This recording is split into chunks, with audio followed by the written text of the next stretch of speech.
Hi friends, today we'll talk about how to fix or how to solve the problem of a connection problem on the application of Standard and Stanbic Bank. You will click on settings. Here in this page you can click on apps, default apps, app settings. When above you can search about Standard and Stanbic Bank. Then you can click on first stop and you can click OK. After that you'll enter to the window of storage.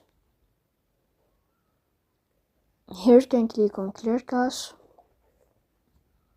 In the end you can turn off your Wi-Fi and you can wait a moment to turn on your Wi-Fi again to fix that problem.